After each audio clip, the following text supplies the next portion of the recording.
They are ghosts on the sand, fleeting moments captured in mud 2 millennia ago. The simple act of a foot pressing into wet earth, a life lived, a path taken. For thousands of years, these secrets lay buried, protected by the shifting dunes of a wild Scottish coastline. Then a storm, a violent unleashing of wind and water, peeled back the layers of time, and for a brief, brilliant moment, they were revealed. But the same brutal forces that gave them back to the light also came to reclaim them. This is the story of an impossible discovery and the frantic race against the clock to save the ghost prints of Lunan Bay before they disappeared forever. It all starts, as so many great discoveries do, not in a lab or a library, but with a walk on the beach. On the eastern coast of Scotland, near Angus, lies the sweeping, beautiful expanse of Lunan Bay. After a winter storm had passed, whipping the coast with winds gusting over 55 miles per hour, two local residents, Ivor Campbell and Jenny Snedden, were walking their dogs, Ziggy and Juno, along the shore. The storm had done more than just churn the sea. It had scoured the beach, stripping away tons of protective sand from the dunes. Where there was once just an endless stretch of sand, a new surface was exposed, a strange, dark layer of clay. And in that clay, Ivor noticed a series of distinct, unusual indentations. These weren't random marks left by the tide. They were patterned, deliberate. They were footprints. Ivor and Jenny knew this was something special, and they had to act fast. They contacted the local council archaeologist, Bruce Mann, who immediately understood the potential significance of the find and the extreme urgency of the situation. He made a call that would trigger what he called a genuine archaeological emergency. A team from the University of Aberdeen, led by Professor Kate Britton, was mobilized. The clock was now ticking. Every crashing wave, every grain of wind-blown sand was an act of erasure. The ghost prints had appeared, but they were already beginning to fade. When Professor Britton and her team arrived at Lunan Bay, they were met with a scene of controlled chaos. The team described the conditions as some of the worst they'd ever encountered for archaeological fieldwork. The wind was a physical force, a relentless 55-mile-per-hour gale that blasted them with sand, stinging their faces and threatening to scour the delicate prints into oblivion. And then there was the tide. The sea was coming in fast. With every high tide, the waves clawed at the edges of the exposed clay, ripping away entire sections of the site. It was a battlefield, with the archaeologists caught in a crossfire between the wind and the waves. The very elements that had granted them this extraordinary glimpse into the past were now working furiously to snatch it back. There was no time for a gentle, methodical excavation. This was archaeological triage. The team had to document everything they could as fast as they could before it was all gone. They worked with a desperate intensity, their movements urgent but precise. Knowing the fragility of the site, they had stopped at a local craft store on the way, buying up supplies of plaster of Paris, a simple, almost comically low-tech solution for an incredibly high-stakes problem. Their mission was twofold: physically preserve what they could and digitally capture everything else. Drones were sent up during brief lulls in the wind, their cameras mapping the entire site with millimeter accuracy. Hundreds, then thousands of photographs were taken from every conceivable angle. This technique, called photogrammetry, would allow them to later build a perfect three-dimensional digital model of the site in the lab, a digital ghost to match the ghost prints in the sand. Simultaneously, team members knelt in the freezing sand and wind, carefully cleaning the delicate prints. They worked against the roar of the ocean, a constant reminder of their deadline. Every footprint was a question. Who made these? When did they live? What were they doing on this stretch of coast 2,000 years ago? The answers were right there in the mud beneath their feet, but they had only hours to read them. As the first day wore on, amidst the frantic scramble, the first incredible breakthroughs began to emerge. The team's initial assessment on the windswept beach confirmed their hopes. These weren't just a few random marks, but an entire tableau of ancient life. They identified the clear, barefoot impressions of humans. The size and spacing of the prints suggested the presence of adults and even younger individuals, a community moving across this landscape. They were seeing the steps of a family, a hunting party, a group of gatherers, frozen in time. But they weren't alone. Careful cleaning revealed other, non-human prints mixed in with the human ones. There were the cloven hoof prints of roe deer and the larger, more distinct tracks of red deer. Suddenly, the picture became richer, more complex. This wasn't just a story about people, it was a story about an entire ecosystem. This ancient, muddy flat, once a salt marsh or estuary, was a place teeming with life, a shared landscape where humans and animals coexisted. The people who walked here may have been hunting those very deer, or perhaps foraging for coastal plants like samphire as the animals grazed nearby. This discovery turned the site from a simple set of footprints into a dynamic snapshot of daily life. These weren't the graves of kings or the monuments of warriors. These were the ephemeral traces of ordinary people engaged in the timeless, everyday tasks of survival and sustenance. While the high-tech drone scans and digital photography continued, the team also turned to their craft store plaster. This was a race to create physical evidence. Kneeling against the wind, they carefully mixed the plaster of Paris and gently poured it into the best-preserved prints, creating perfect, tangible casts. It was a moment that beautifully captured the reality of field archaeology, a blend of cutting-edge technology and resourceful, hands-on improvisation. Each cast they pulled from the clay was a small, crucial victory against the encroaching sea. It was one more piece of the past they had physically rescued, a solid piece of history pulled from the edge of oblivion. So, to really get why the team was fighting so hard, we have to pull back from the wind-lashed beach and travel back in time, back 2,000 years. Radiocarbon dating of preserved plant material found just beneath the footprints would later confirm this age, placing the people of Lunan Bay at a pivotal, dramatic moment in Scottish history, the Late Iron Age. This was Scotland just before the Romans. At the time these barefoot prints were pressed into the mud, the Roman Empire was at its height, a colossal power stretching across the known world, and its legions were pushing north. The people of Lunan Bay were living in a world that was on the cusp of a violent, transformative collision of cultures. They were the last generations of a purely native Iron Age Scotland. Their society was one of tribal territories, a Celtic world of warriors and farmers. People lived in small settlements, often in distinctive timber and stone roundhouses, some of which were built on artificial islands in lochs, known as crannogs.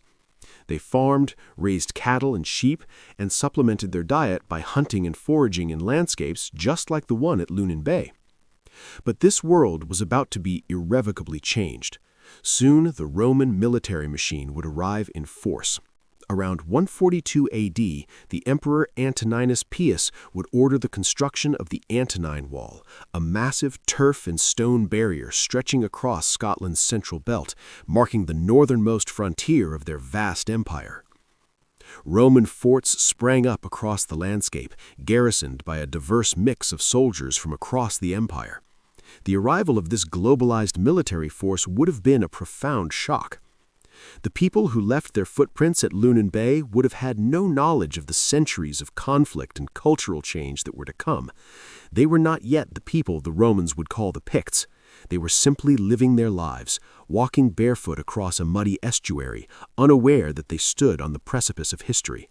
And that is what makes these prints so profoundly important. They are a direct, personal link to the people of this lost world, a world before the Roman eagle cast its shadow over the land. Saving a ghost is no easy task. The footprints at Lunan Bay were the very definition of ephemeral. As project collaborator Dr. William Mills noted, it's incredibly rare to see such a delicate record saved, something that took only minutes to create, yet could be destroyed in a matter of hours. To save these fleeting moments, the archaeologists had to deploy a suite of sophisticated techniques, turning their windswept beach into a high-tech preservation laboratory. The most crucial tool in their arsenal was 3D modeling, built through the process of photogrammetry. Imagine trying to describe a complex three-dimensional object using only words or a single photograph. It's nearly impossible. Now imagine that object is a faint impression in wet clay that is actively being destroyed by wind and water. That's the problem photogrammetry solves. By taking thousands of high-resolution overlapping photographs from multiple angles, the team gathered a massive dataset. Back in the lab, powerful software analyzes these images, identifies common points, and calculates the precise position of millions of points on the surface of the footprints themselves. It's then stitched together to create a stunningly detailed, fully interactive 3D model. It's like creating a digital fossil. Archaeologists can now, from their lab, zoom in on the prints, rotate them, measure their depth and width with sub-millimeter precision, and even apply different lighting to reveal details invisible to the naked eye. The drone surveys provided the broader map of the entire site, while the close-up photogrammetry captured the intimate details. The digital record they created is now permanent, immune to the tides that washed the real site away. Alongside this cutting-edge digital work were the plaster casts. This age-old technique provided something the digital models couldn't: a tangible, physical replica. A cast captures the one-to-one scale and texture of the print, a piece of the past you can hold in your hand. For the team on the beach, pouring the plaster was a moment of profound connection. By combining the digital and the physical, the team executed a comprehensive preservation strategy, ensuring that even if the original site was doomed, its story would be saved. 24 hours, that was the critical window. The first day's frantic work had yielded incredible results, but the scale of the site was daunting, and the tide was a relentless enemy. As the second day dawned, a palpable sense of urgency hung in the salty air. The worst of the wind had perhaps subsided, but the sea remained a constant looming threat. The archaeologists knew that the next high tide could be catastrophic. It wouldn't just nibble at the edges, it had the potential to submerge and obliterate the entire exposed clay bed. The window of opportunity, thrown open so unexpectedly by the storm, was now slamming shut. The progress was visible.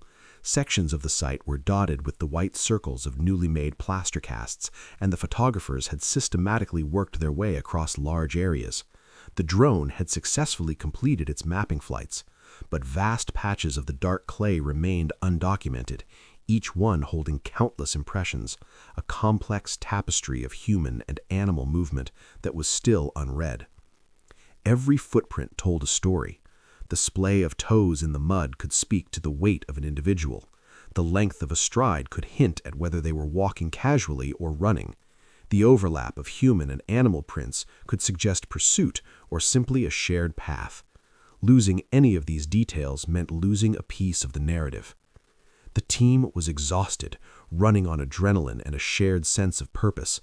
They had been battered by the elements, working in freezing conditions with little rest. Ivor and Jenny, the dog walkers who had started it all, remained on site, helping out by carrying buckets and, crucially, making cups of tea, providing a small but vital boost to morale. It was a poignant scene, a small group of dedicated experts and passionate locals united in a desperate fight against the immense, impersonal power of the ocean.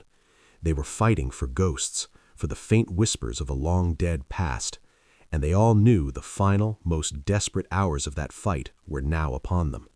The final hours at Lunan Bay were a masterclass in controlled desperation.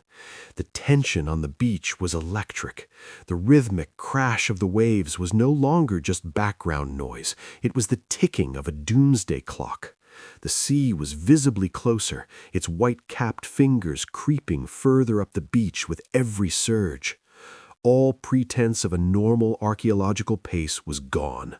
The team moved with a heightened, focused energy. No leisurely breaks, no extended discussions. Every action was precise and economical, born of the knowledge that every second counted. The drone was grounded. It was all down to groundwork now. Photographers scrambled to capture the last remaining sections, their bodies hunched against the wind. Others rushed to mix the last batches of plaster, working quickly before it could set in the buckets. They focused on the most unique prints, a particularly clear human heel, the delicate V shape of a deer's hoof, a cluster of tracks that told a story. Each cast poured felt like a final, defiant act against the inevitable. Professor Britton and her senior colleagues moved across the site, making final calls on what to prioritize. Which area holds the most data? Which prints are most at risk? Their eyes scanned the clay, reading the ancient landscape one last time, committing its patterns to memory. They were no longer just scientists, they were custodians of a fleeting moment. The air grew thick with salt spray. The sound of the waves grew from a roar to a thunderous cannonade. The team worked right up to the water's edge, retreating only when the cold North Sea washed over their boots. There was a palpable sense of heartbreak in the air, knowing that despite their heroic efforts, they couldn't save it all. They were just snatching fragments from the jaws of oblivion. And then it was over. The first wave to breach the main site wasn't a cataclysmic tsunami, but a quiet, insidious sheet of water that flowed across the dark clay. It filled the hollow of a 2,000-year-old footprint, pooling for a moment in the shape of a human heel before spilling over. Another wave followed, and another, each one pushing further, higher. The archaeologists stood back, exhausted and silent, their equipment packed, their hands raw from the cold and the plaster. They could do nothing now but watch. The water washed over the site, and the ghosts vanished. The sharp edges of the prints softened, the details dissolving into a blur. The intricate network of human and animal tracks that had told such a rich story was smoothed away, the slate wiped clean. Within minutes, the ancient clay surface that had been exposed for just a few precious days was once again a featureless, glistening bed of mud under the churning sea. The tide, which had been their adversary, had finally won. Standing on the shore, watching the site being destroyed, was heartbreaking. The frantic race was finished. An eerie silence fell over the team, broken only by the timeless sound of the ocean.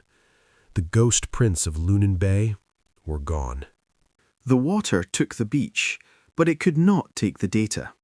The frantic race had ended in physical loss, but it was, remarkably, an archaeological victory.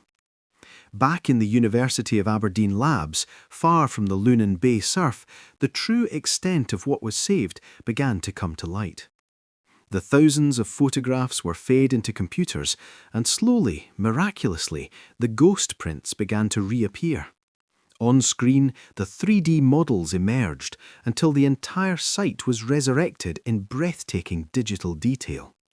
The archaeologists could now fly through the site as if in a drone, zoom in on a single toe print, and analyze the landscape from any angle, free from the pressures of wind and tide. The physical casts, carefully transported, provided the tangible link. They could be hailed, studied, and displayed, a solid testament to the lives they represent. Together, the digital and physical records formed a comprehensive archive of a site that no longer exists. And the story they told was extraordinary.